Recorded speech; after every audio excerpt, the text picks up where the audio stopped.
Kung sikat na mga laro at heavy hitters lang naman ang pag-uusapan, may napakaraming rason para ma-excite sa mga bagong reveals na ito.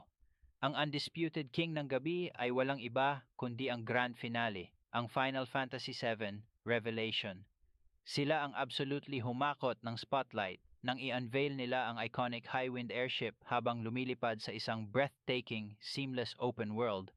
Pero ang totoong shockwave ay ang confirmation na ang game ay lalabas ng day and date on PlayStation 5, Xbox Series X/S, PC at sa next-gen console ng Nintendo. Dagdag mo pa ang gameplay ng isang playable Vincent Valentine na binosesan ng legendary Matt Mercer, and you have an instant frontrunner para sa pinaka-inaabangang RPG ng 2027. Nag-deliver din ang Capcom ng eksaktong kung ano ang matagal nang ipinagdarasal ng survival horror fans. Ang official reveal ng Resident Evil Code Veronica Remake. Running on an upgraded RE engine, ipinakita sa trailer ang isang madilim, claustrophobic at deeply atmospheric return para kay Claire Redfield. Mas malapit ang tono nito sa tense dread ng RE2 Remake kumpara sa mga action-heavy entries kamakailan, and it's bound to crush it sa streaming platforms at sales charts.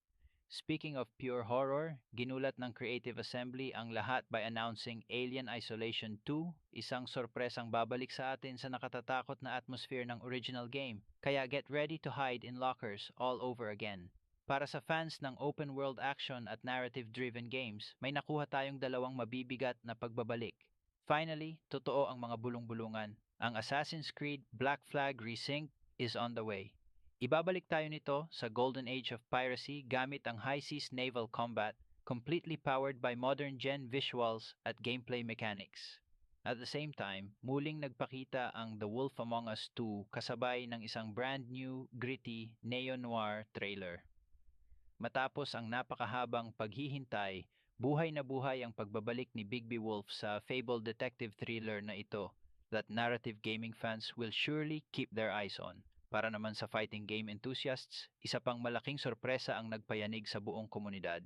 Una na rito ang sudden announcement ng Stellar Blade, Blood Rain, isang fast-tracked sequel na mukhang tatalon na rin sa PC at iba pang platforms on day 1 para maabot ang mas maraming manlalaro. At syempre, literal na nagwala ang fighting game community over the reveal na si Tifa Lockhart mula sa FF7 ay papasok bilang guest character sa Street Fighter 6 para sa Season 4. Isang absolute dream crossover that is guaranteed to keep the game dominating the competitive scene. When the dust settled, malinaw na mas nagiging open at accessible na ang major titles ngayon thanks to cross-platform releases at solidong fan service. Kahit may ilang fillers ang stream, ang dambuhalang titles na ito generated enough hype upang patunayan na napakasarap maging gamer ngayon. Pero kayo, alin sa mga blockbusters na ito ang pinaka-inaabangan ninyo, and are you ready to upgrade your hardware para rito?